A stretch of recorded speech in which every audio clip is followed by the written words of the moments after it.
Hallo und herzlich willkommen zu einer neuen Folge vom Podcast Software Testing. In der heutigen Folge habe ich ein Interview mit Maud Schlich geführt. Sie hat sich einem Thema verschrieben, gegenüber dem es oftmals Vorbehalte gibt in Projekten, nämlich Reviews. Sie selbst ist seit den 90er Jahren schon in der IT tätig, früher als Programmiererin und wechselte dann in die Qualitätssicherung zu Testing und Reviews. Seit 2004 ist sie selbstständig und Coach, Testmanager, QS-Teams und agile Teams auf dem Weg zu mehr Qualität und besseren Tests und besseren Reviews.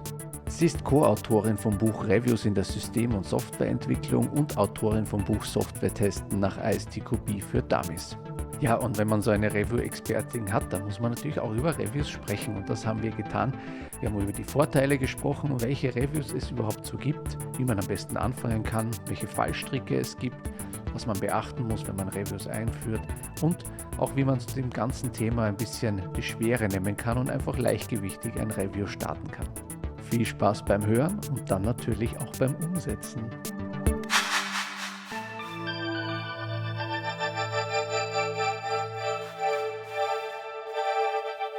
Hallo Maud, schön, dass du hier bist. Hallo Richie, schön, dass du mich eingeladen hast. Ja, sehr gerne, weil du hast uns ja ein spannendes Thema mitgebracht. Es geht nämlich um eins deiner Themen, für die du ja Expertin auch bist, das Thema Reviews. Genau, richtig. Genau, und Reviews, also du hast ja dazu auch ein Buch geschrieben, ne? Reviews in der System- und Softwareentwicklung und das ist ja auch ein Thema, Genau, mit dem du... zusammen mit zwei Kollegen müsste ich ja betonen, ne? Peter Rösler und Ralf Knauper waren da auch dabei. Das stimmt, also ein Gemeinschaftswerk. Ne? Aber ich Genau. kenne dich natürlich auch aus Projekten, wo du das Thema Reviews einfach auch schaffst, mit einer schönen Leichtigkeit mit reinzubringen. Und deswegen freue ich mich umso mehr, dass wir uns heute mal um das Thema unterhalten können und dem Thema Reviews vielleicht auch bei dem einen oder anderen Hörer diese Schwere zu nehmen, die manchmal auftritt, wenn man an Reviews denkt. Und ja, das kann ich auch gut verstehen, ja. genau. Und ja, dann lass uns mal durchstarten. Fang mal vielleicht an. Was heißt denn für dich eigentlich das Thema Review? Was bedeutet Review? Also das Review für mich ist ein Lesen eines Gegenstandes, eines Review-Objektes, typischerweise ein Dokument, aber das muss gar nicht mal unbedingt sein. Ein Gegenstand, den ich mir angucke, um darin Fehler aufzudecken. Das ist das Prinzipielle, was ein Review ausmacht. Das könnte natürlich auch eine Zeichnung sein, es könnte ein Modell sein, es könnte ein Gegenstand letztlich sein. Ja, okay, also das Prüfen eines Dokuments, aber das kann ich mir doch einfach ja auch, weiß nicht, gegenseitig einfach beim Kaffee unter die Nase halten, oder? Also ist das... Genau. Könntest du tun. Das wäre dann informelles Review letztlich. Aber da hängt es natürlich sehr davon ab, ob du jetzt Lust dazu hast, Zeit dazu hast und wie du gut drauf bist und wie intensiv du das liest und auch wie gut du vielleicht gewappnet bist, um das zu lesen. Das heißt, heute könntest du ein ganz gutes Ergebnis bringen. Das heißt, viele Befunde finden und morgen hast du keine so große Lust, dann findest du weniger und übermorgen vielleicht gar nichts mehr, weil du überhaupt gleich wieder wegschiebst, weil du gar keine Zeit hast.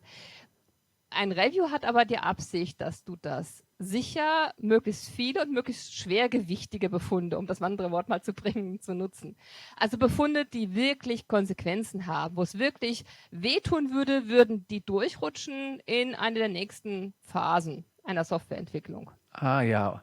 Und und wie startet sowas? Was ist so ein typisches, wie läuft dann so ein typisches Review, was dann auch ein bisschen so strukturierter abläuft?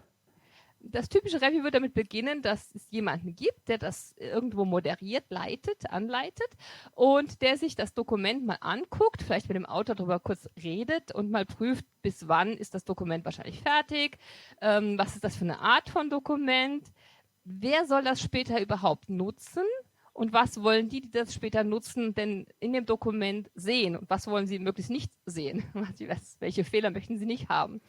Und wenn ich jetzt Acht gebe auf genau die das nutzen wollen, und dann habe ich vielleicht ein Hilfsmittel, da kommen wir vielleicht später nochmal dazu, mit Hilfe deren ich möglichst diese Befunde finde, die für mich entscheidend sind, dann trommel ich ein kleines Team zusammen, vielleicht 2, 3, vielleicht sogar mehr Reviewer, je nachdem, was für ein Dokument das ist und wie wichtig das auch ist. Und dann geht jeder mit dem Dokument und allen Hilfsmitteln in sein stilles Kämmerlein sozusagen und liest das sehr, sehr aufmerksam durch. Dafür gibt es Lesetechniken, die ihm dann helfen oder die der Person dann helfen, das möglichst sicher aufzudecken. Und irgendwann werden alle Listen, die man geschrieben hat, Befunde, die man aufgesammelt hat, zusammengeführt und zumindest mal die wichtigsten auch gemeinsam besprochen. Mhm. Also in einer gemeinsamen Sitzung, in einem Meeting dann? In einem Meeting dann. Das muss nicht unbedingt ein Meeting sein, aber wird häufig so gemacht, weil man dann auch den Austausch hat und versteht, was meinte der Gutachter eigentlich mit diesem Befund, und der Autor kann rückfragen und der Gutachter kann auch den Autor was fragen und bekommt eine Antwort. Also entsteht ein Dialog und man kann in Dialogen immer lernen. Ja, gerade im Agilen würde man ja auch sagen, wir wollen als Team ja weiterkommen. Ja. Und das würde im Review auch so passieren. Mhm. Okay, verstehe. Und wenn sich jetzt so diese Reviewer oder die Gutachter so in ihr Kämmerchen zurückziehen, wie arbeiten die mit dem Dokument? Also lesen die das einfach oder welche Varianten gibt es da oder was nutzt du da gerne? Ja, da gibt es so etwas, das nennt sich entweder Review-Verfahren, wenn man so nach der Norm geht, oder Lesetechniken, sage ich dazu gerne. Also wir haben ja alle lesen gelernt in der Schule, ne? Du und ich, wir haben alle lesen gelernt, aber wir haben kaum jemals gelernt zu lesen, um etwas an Fehlern aufzudecken. Ne? Wir können gut interpretieren und so ein Zeug machen, das haben wir alle mal gelernt, aber wirklich Fehler finden weniger. Und Lesetechniken helfen mir jetzt als Lesender dabei, diese Fehler aufzudecken. Zum Beispiel, die simpelste ist es, eine Checkliste zu haben. Die stellt mir Fragen und wenn ich die Fragen beantworte, komme ich hoffentlich auf Dinge, die nicht so gut sind in dem Dokument. Mhm. Und noch besser wäre es, ich habe eine Art von Lesetechnik, die basiert darauf, dass ich quasi perspektivenbasiert arbeite. Das heißt, ich überlege mir, welche Zielgruppe hat mein Dokument. Wenn ich jetzt mal ein Anforderungsdokument nehme, dann könnte es die Entwicklung sein, es könnte das Marketing sein, es könnte die Projektleitung sein, Entwickler sein. Da fallen mir eine ganze Reihe von Menschen ein, die mit diesem Dokument später arbeiten. Und wenn jetzt diese Menschen alle die Ansprüche an die Qualität in dem Dokument erfüllt sehen, dann ist das Dokument gut genug. Mhm. Ja, und diese Perspektiven helfen mir dann dabei, genau diese Rollen einzunehmen, wenn ich es nicht ohnehin schon innehabe, und auf die speziellen Dinge zu achten, die für diese einzelnen Zielgruppen wichtig sind. Mhm. Also für den Entwickler zum Beispiel darauf zu achten, ist es realisierbar, umsetzbar, ist es eindeutig beschrieben oder so etwas. Und beim Tester ist es abprüfbar, kann ich einen Testfall erstellen, passt das alles zusammen? Mhm. Und fürs Marketing auch, kann ich es verkaufen? Ist das, was da drin steht, irgendwie sinnvoll für den Markt? Gibt es einen Markt dafür überhaupt? Ja, das Oder ist, solche Sachen. das ist ja super spannend, sich in diese Rolle auch reinzuversetzen, ne? Weil wenn man da auch verschiedene Perspektiven kombiniert, dann hat man natürlich dann einen ganzheitlicheren Blick auch. Da merke ich schon, das kann ich an der Kaffeemaschine jetzt beim Querlesen vielleicht nicht gleich einnehmen. Also da hast du mich schon überzeugt. Sicher nicht, nein. Und wenn jetzt also diese Perspektiven und dann kommen diese Befundlisten raus und dann geht es ins Meeting und wie geht's dann weiter? Also vielleicht erstmal zu dem Meeting selber. Das ist so ein stark moderiertes Meeting, in dem jeder Reviewer seinen Teil leisten soll. Der Moderator, nicht der Autor, aber der Moderator selber führt normalerweise durch das Review-Objekt durch und sagt, okay, wir gucken uns jetzt mal an den ersten Abschnitt, in dem es um XYZ geht. Und wer hat denn dazu was gefunden? Oder er geht die Liste der Befunde durch und sagt, okay, wir haben auf der Seite 2 vom Reviewer Richie einen Befund. Richie, was hast du denn? Der ist Major, also schwerwiegend, also hat hohe Konsequenzen. Tragweite ist nicht ohne. Richie, was hast du denn da gemeint mit? Erläutert das nochmal kurz. Das hat den Zweck, dass der Autor dann nochmal sagen kann, okay, ich verstehe jetzt, was der Befund wirklich bedeuten soll, was du damit gemeint hast. Und du kannst dann nochmal sagen, okay, für mich ist das schwerwiegend, weil. Ja. Mhm. Und so würde man gerade die schwerwiegenden Befunde durchgehen. Also man würde niemals, also niemals ist vielleicht falsch, aber man würde die Zeit normalerweise nicht darauf verschwenden, über Kommafehler zu reden, über Grammatik zu reden, über vielleicht unglückliche Formulierungen, die aber verständlich sind. Man würde sagen, ist nicht gut formuliert, steht in der Befundliste, aber lieber Autor, dein Job. Weil ganz wichtig ist es, die Qualität des Dokumentes bleibt in der Verantwortung des Autors. Ah, ja. Egal, wie viele Reviewer ich da jetzt habe, die machen ihren Job, die helfen dem Autor in Sachen Qualität, aber die Verantwortung für die Qualität bleibt einfach beim Autor. Da kann er sich nicht rausreden. Ja. Und er entscheidet dann, nach einer Review-Sitzung auch typischerweise, wie er mit jedem einzelnen Befund wirklich genau umgeht. Also die Reviewer werden nicht die Lösung vorschlagen, sondern nur das Problem darlegen. Und je nachdem, wie formal man so eine Review-Sitzung macht, würde man eventuell in der Sitzung auch eine Freigabe eines Dokumentes oder eine Ablehnung oder eine Freigabe unter bestimmten Vorbehalten entscheiden. Oder wenn es eine eher informellere Art ist, dann würde man einfach sagen, lieber Autor, hier hast du alles, hier hast du die Befunde, wir haben darüber geredet, du weißt, was zu tun ist, mach. Wie schaffst denn du das? Da muss ich jetzt mal in den Prozess rein, dass so ein Autor, wenn der das alles hört, dass der da nicht beleidigt ist.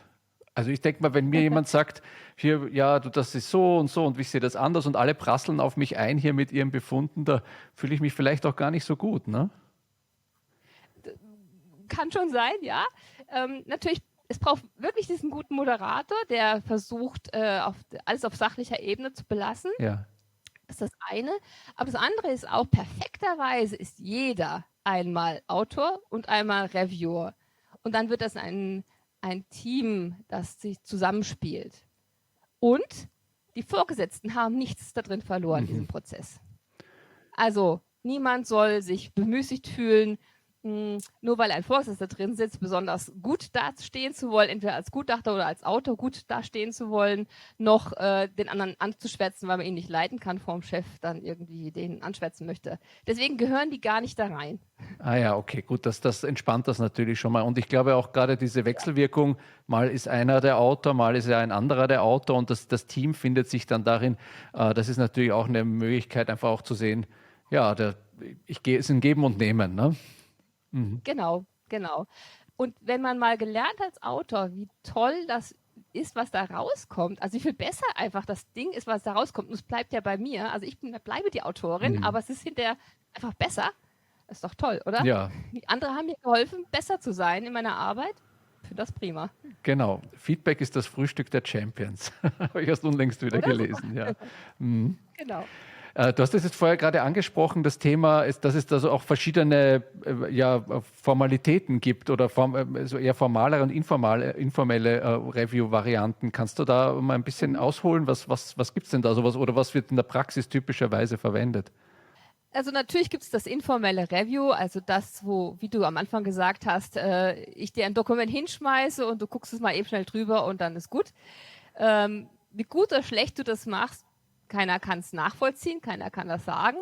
Wenn man etwas formaler ist, dann würde man zum Beispiel ein Walkthrough machen. Ein Walkthrough ist ein Review, das eher keine Vorbereitung hat, in dem meistens auch nur der Autor durch so ein Dokument hindurchleitet, erklärt, was er sich bei was gedacht hat, auffordert, Alternativen zu nennen, Fragen beantwortet, auffordert, Fehler zu suchen. Das ist noch relativ informell. Meistens würde man das auch einfach nur notieren, direkt im Dokument, als Kommentar zum Beispiel, dass da was zu tun ist. Wenn man es systematischer machen will und wenn man vor allem wirklich nachhaltiger auch die Verbesserungen prüfen will, wenn man ein bisschen was mit arbeiten möchte, würde man eher eine Inspektion nehmen. Inspektionen sind das, wenn die Gutachter ihre Review-Vorbereitung wirklich im stillen Kämmerlein machen. Das heißt, jeder nimmt sich das Dokument, nimmt sich seine Lesetechnik, seine Hilfsmittel, seine Vorgängerdokumente, was auch immer er hat, um dieses Dokument zu lesen, liest das, schreibt alle Befunde schön in eine Befundliste auf und schließt das dann wirklich komplett ab für sich. Dann kann man hinterher alle Reviewer darum bitten, die Befundlisten zuzusenden. Man würde sie vielleicht zusammenführen zu einer einzigen Befundliste, würde versuchen, über Duplikate schon mal herauszufiltern, vielleicht irgendwie die Majors, also die schwerwiegenden Sachen zu markieren. Und über diese schwerwiegenden Sachen könnte man eine Review-Sitzung machen. In dieser Review-Sitzung würden wir dann alle Gutachter zusammenfinden und sie würden sich mit dem Autor und einem Moderator unterhalten über diese Befunde. Und der Moderator sorgt dann dafür, dass das möglichst glatt läuft. Ja, also das heißt, da geht man dann nur mal die schwerwiegenden Befunde dann einfach durch in dieser Sitzung. Genau, die schwerwiegenden Befunde, aber auch was wichtig ist, wenn Gutachter Fragen an den Autor haben, dann ist jetzt der Zeitpunkt, die zu stellen. Der Autor soll die dann auch beantworten. Und dann kann es sein, dass der Gutachter sagt, ja, aber die Antwort, die muss eigentlich im Dokument stehen. Und dann wird daraus ein Befund. Oder der Gutachter sagt, danke, habe ich verstanden und alles gut. Und dann wird das Befund quasi gestrichen. Ja. Genau. Und dann gibt es natürlich auch das technische Review. Das technische Review ist ein Review, das typischerweise gemacht wird von Dokumenten, die eine große Tragweite fürs Unternehmen haben. Also das Konzept für Mehrsprachigkeit oder für Mandantenfähigkeit oder eine plattformübergreifende Architektur oder irgendwas, was wirklich Konsequenzen hat. Und für dieses technische Review würde ich nicht die Kollegen von dem Autor nehmen, sondern diejenigen, die Experten sind für ihr Thema. Also meistens auch einen Chefarchitekten, einen Chefentwickler, einen Chef, keine Ahnung was, weil dort werden Entscheidungen getroffen. Zum Beispiel für oder gegen das, was da beschrieben ist, oder für eine der Alternativen, die vorgestellt werden. Also das sind Dokumente, die vielleicht auch A, B, C, D als Alternativen vorstellen und ich entscheide mich dann am Ende für B von mir aus. Ja. Ja, auch was ja in der Praxis ja auch häufiger vorkommt. Ne? Also technisches Review, das kenne ich auch aus meinem Umfeld in den Projekten. Also das ist eigentlich die Review-Art, die ich da am meisten auch wahrnehme. Ach, tatsächlich. Also das, ja, wenn ich jetzt so drüber nachdenke, ja. Es gibt eigentlich alles, ja. Ja, ja, und ich meine, es ist natürlich in der Praxis immer auch die Frage dann, na, wie spannt sich das dazwischen auf? Ne? Es gibt wahrscheinlich auch so leichte Mischformen oder sowas, ne? Je nach Projekttyp oder welche Protagonisten da halt auch tätig sind. Ne? Absolut, ja. Ja. Im Grunde muss jedes Unternehmen und jedes Projekt selber entscheiden, wie genau das Review für sie am optimalsten durchgeführt wird. Mit welchen Leuten, mit welchem formalen Kram, sage ich jetzt mal dazu, Ja. oder wie informell es auch überhaupt sein darf. Was brauche ich wirklich, was muss ich wirklich dokumentieren und was kann ich alles auch ruhig lassen. Ja. Ja, ja. Jetzt hast du ja vorher gesagt, das Management ist ja so eine ganz essentielle Säule da auch, damit dieser Rahmen überhaupt da ist, das auch gut durchzuführen, weil man braucht ja da einfach auch die Ressourcen und man muss sich das ja auch ein bisschen zeitlich auch alles einteilen, auch genügend Zeit für die Sitzungen, für die Vorbereitung zu haben. Wenn du jetzt mit so einem Geschäftsführer, mit so einer Führungskraft sprichst und die sagt, ja, was habe ich denn davon? Warum sollen wir jetzt Reviews machen? Was sind denn so deine 3 Highlights, wo du sagst, deswegen müssen wir Reviews machen? Eines der wesentlichen Highlights ist, dass jeder Fehler, den ich kurz danach finde, nachdem ich ihn eingebaut habe und ihn dann gleich wieder beseitigen kann, weil ich ihn aufgedeckt habe, dass dieser Fehler wesentlich günstiger zu beseitigen ist. Und wahrscheinlich bekannt, auch den Hörenden, Zuhörern allgemein bekannt. Barry Boehm hat mal gesagt, von jeder Phase zur nächsten verzehnfachen sich ungefähr die Kosten für einen Fehler. Und wenn ich eine User-Story habe und da ist irgendein Widerspruch zu einer anderen User-Story drin und ich finde das nicht. Und dann setze ich das um im Design, in Implementierung und einen Test finde ich es vielleicht auch nicht, aber der Kunde findet es. Und dann wird es teuer. Und zwar eben 10 mal 10 mal 10 mal 10, also 10.000-fach oder mehr teurer. Und allein das schon überzeugt viele Manager. Ja. Und wenn dann noch hinzukommt, dass das Team, das im Review drinne ist, auch unglaublich viel lernt.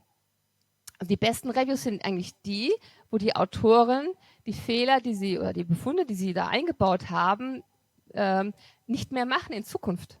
Sie lernen aus dem, was sie da falsch machen und es wird an sich besser. Und gleichzeitig wird vielleicht auch noch überlegt, wie können wir sicherstellen, dass der Befund nicht mehr auftaucht, weil wir eine Vorlage dafür geben, weil wir beim Erstellen schon irgendwelche Hilfsmittel an die Hand geben, dass das gar nicht mehr passieren kann. Und dann rechnet es sich erst recht.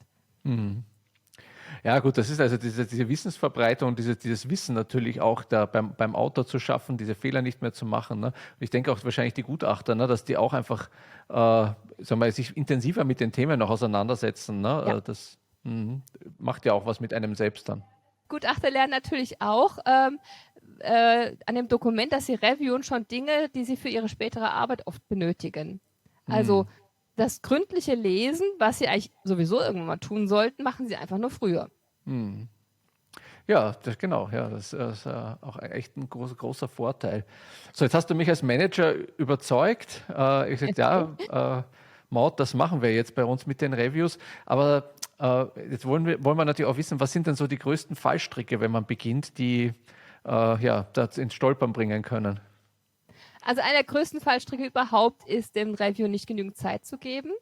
Das das meint das einzelne Review. Also wenn ich den Reviewern sage, okay, wir machen alle Reviews und hier ist das Dokument und bis morgen hast du es gelesen und womöglich noch nicht in der normalen Arbeitszeit, weil das Projekt geht vor, was immer das dann bedeuten mag, diese Aussage, sondern irgendwie im Anschluss, zum Beispiel die Fahrt nach Hause, ne?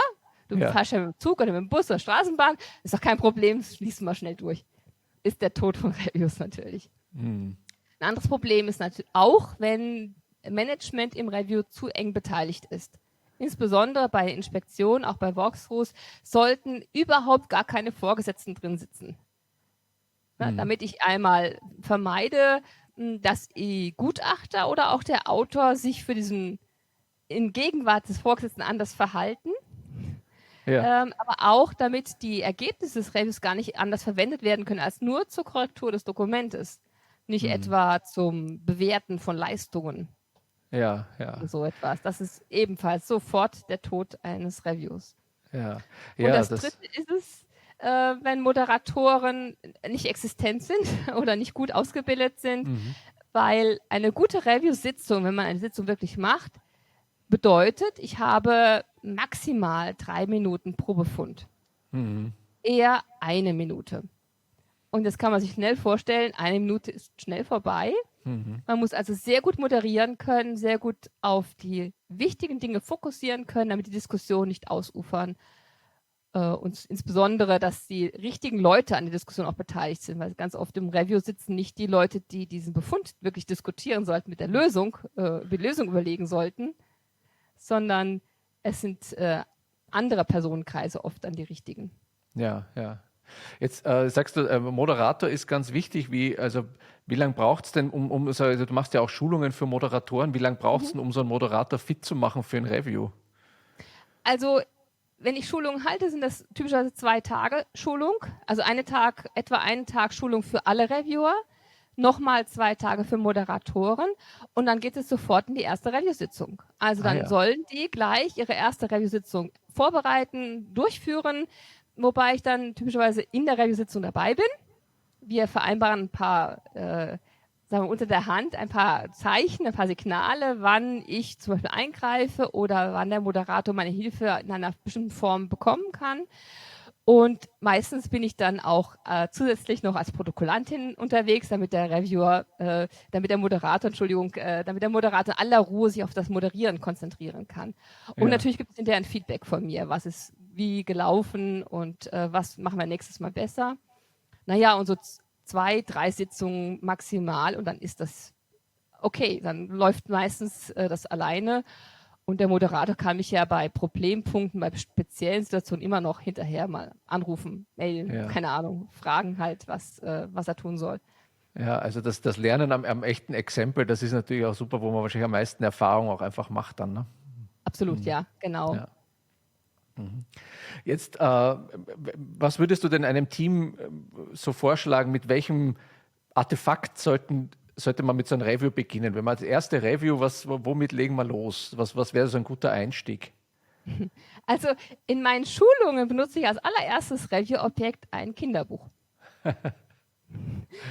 Ja, kannst du dir bestimmt vorstellen, ich habe davon mal 15 Exemplare geordert und mein Steuerberater und das Finanzamt waren ein bisschen mokiert darüber, was ich mit Kinderbüchern will.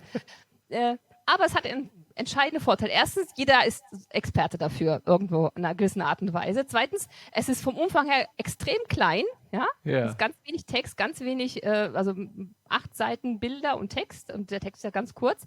Und dieses Kinderbuch ist ja fertig gedruckt. Ja. Und trotzdem, die Befundliste ist irre lang, die wir da finden immer. Was zeigt, wie, wenn man wirklich mal gründlich und mit anderen Augen liest, um Fehler zu finden, wie viel auf einmal auftaucht an Fehler, an Problempunkten. Das macht es spannend und spaßig. Und dann lernt man, und vor allem kritisieren wir ja einen Autor, der gar nicht da ist. Ne? Das ist ja auch nochmal entlastend für alle. Keiner ist jetzt an den Pranger gestellt oder so. So, und wenn man das mal gelernt hat mit so einem ganz simplen Beispiel, dann nutzen wir ein beliebiges Dokument, meistens eher ein frühes Dokument, gerne nämlich was im Bereich der Anforderungen oder im Design, weil das oft noch entsprechende Tragweite hat, wenn wir da was finden, noch wirklich was beheben können. Und bitte kein Analysedokument oder Designdokument, das schon komplett umgesetzt ist, sondern etwas, was mitten im Projekt ist, weil das Projekt dann direkt was davon hat. Wir können direkt dieses Ding nutzen, was dann verbessert ist und können einfach bessere Qualität erzeugen am Ende. Und dieser Dokumenttyp, den gucken wir uns dann einfach an. Es gibt ein paar Reviews, habe ich früher vor allem sehr viel gemacht, wo wir noch große Pflichtenhefte hatten. Da haben wir absichtlich Fehler eingefügt sogar für diese ersten Reviews. Der Autor und ich haben das dann gemeinsam gemacht und haben dann geguckt, was gefunden worden ist und was nicht. Ja. Das war immer sehr erhellend. Also Fehler-Injection bei Reviews sozusagen. Genau, ja. Aber der Autor ist meistens überrascht, wie viel anderes gefunden wird. Er glaubt dann meistens am Anfang erstmal nur das, was er injiziert hat. Ja, genau. Aber das ist nicht so. Ja. Und die Reviews sind überrascht, wie viel sie nicht finden, obwohl es drin ist. Ja, das glaube ich schon. Also es ist ein spannendes Experiment auch. Ne? Genau, ja. Und dann, aber das machen wir höchstens einmal. Und ich mache das in den agilen Welten, denen ich mich momentan mehr herumtreibe, nicht mehr tatsächlich, weil wir dort kleinere Produkte haben, kleinere Review-Objekte haben und da sind genug Dinge drin, die wir so finden können. Das braucht nicht das unbedingt mehr. Ja, sehr spannend. Sag, jetzt ist ja in aller Munde KI, die jetzt Texte schreibt und ganz Bücher schreiben kann und Dokumente umformuliert und alles. Was ist da so dein Blick drauf? Was macht das mit Reviews in Zukunft? Oder wird sich das auswirken oder eher nicht? Oder wie gehst du damit um? Ja, gute Frage. Also KI ist ja erstmal nicht wirklich intelligent. KI ist etwas, was aus fertigen Dokumenten, eigentlich Daten, etwas Neues zusammenpuzzelt. Ja. Reviews könnten helfen, dass die Ausgangsbasis dessen, was die KI gefüttert bekommt, besser wird. Auf jeden Fall. Ich glaube aber nicht, dass eine KI einen Reviewer überhaupt irgendwie auch nur ansatzweise ersetzen kann. Weil in einem Review, wenn ich als Reviewer in einem stillen Kämmerlein sitze, dann nutze ich eine unglaubliche Vielzahl an Erfahrung, auch an Büchern, die ich einfach mal hinter mich greife und rausziehe aus dem Schrank und nachgucke, dann greife ich hier mal was ab, hier mal was ab. Und die Idee, was ich mir da angucke, das ist ja schon etwas, was eine große Erfahrung ist. Und ob man die KI im Moment schon so damit füttern kann, ich bin da sehr skeptisch. Aber ich lasse mich gerne vom Gegenteil überzeugen, falls jemand da mehr Ahnung hat. Ich fange erst an, mich mit KI zu beschäftigen im Moment. Aber dass KIs und Reviews viel zusammen zu tun haben, sehe ich im Moment tatsächlich nicht, Ja, ich glaube auch, dass bei Reviews, da ist ja doch auch beim Gutachter wahrscheinlich eher mal so eine Assoziation, die dann kommt. Man liest einen Text, ne, und aus seinem Erfahrungsschatz heraus gibt es eine Assoziation, wo ich irgendwie denke, da ist jetzt irgendwas gefällt mir daran nicht oder so. Und ich glaube, da ist schon noch sehr viel einfach auch Intuition, erfahrungsbasierte Intuition mit dabei. Ne? Und da tut sich natürlich eine KI auch noch schwer. Ja, es sind auch Erfahrungen, die nicht aufgeschrieben sind tatsächlich und die eine KI nicht gefüttert bekommt. Also die Erfahrung, da habe ich bei einem Vorgängerarbeitgeber mal ein Projekt gehabt, da ist das und das passiert. Ja, das weiß die KI ja natürlich nicht. Oder im letzten Projekt hatten wir Diskussionen über. Ja, da war die KI aber nicht dabei, hat zugehört. Hoffentlich nicht, Ja, wer weiß, auch bald mal mithören dann. Ja, sehr interessant, wo sich das vielleicht noch hinentwickelt. Ne? Wir werden sehen. Ne? Wir werden sehen, ja. Vielleicht unterhalten wir uns in 10 Jahren nochmal über das Thema ganz anders. Genau. Das könnte man schon dann machen, ja. Ja, liebe Maud, vielen lieben Dank, dass du hier Rede und Antwort gestanden bist. Und du hast ja noch ein kleines Highlight für unsere Hörer mitgebracht. Ja, richtig. Ich habe an diesem Buch mitgeschrieben, das Reviews in der System- und Softwareentwicklung heißt. Und ich habe hier noch 5 Exemplare, die ich gerne denen verlosen möchte, die daran interessiert sind. Oh, das ist natürlich ein super Angebot. Vielen Dank dafür. Wir werden in die Shownotes reinpacken, wie ihr damit teilnehmen könnt, damit ihr so ein Buch gewinnen könnt. Das ist eine tolle Aktion. Danke, Maud, dass du das mitgebracht hast. Sehr gern. Und wir werden das Buch natürlich reviewen. Ne? Also die 5 Leser, die müssen das dann auch reviewen. Kleiner Tipp, das Deckblatt selbst, das Titelbild, hat mehrere Fehler. Und das sind einmal absichtlich gemacht. Und es ist deine erste Aufgabe, dieses Deckblatt, dieses Titelbild zu reviewen. Sehr spannend, sehr gut. Das ist also ganz absichtlich. Und das Buch selbst hat auch innen drin noch einen ganz absichtlichen Fehler. Und den hat bis jetzt noch niemand gefunden. Also noch niemand ist zumindest auf mich zugekommen oder auf einen meiner beiden Kollegen zugekommen und hat gesagt, was habt ihr da euch dabei gedacht? Wenn man mal das findet, weiß man sofort, dass das Absicht ist. Also so viel kann ich sagen. Es ist nichts Esoterisches. Aber ja, es hat noch niemand was gesagt dazu. Jeder müsste das aber sofort auffallen, wenn das wirklich gelesen hätte. Ja. Ach, das ist ja super. Das ist ja jetzt fast schon ein Krimi hier, so ein bisschen Sherlock Holmes. Ja, also, kann man so sagen, genau. Genau, ja. Also wer Interesse an dem Buch hat, dann... Eines der besten gereviewten Bücher überhaupt, by the way. Ja, das muss es sein. Ne? Also, ja, also wenn jemand Interesse hat, liebe Hörer, dann in den Shownotes steht, wie ihr da mitmachen könnt, wie ihr das so ein Buch ergattern könnt, um dann den Fehler zu finden, der da eingebaut ist.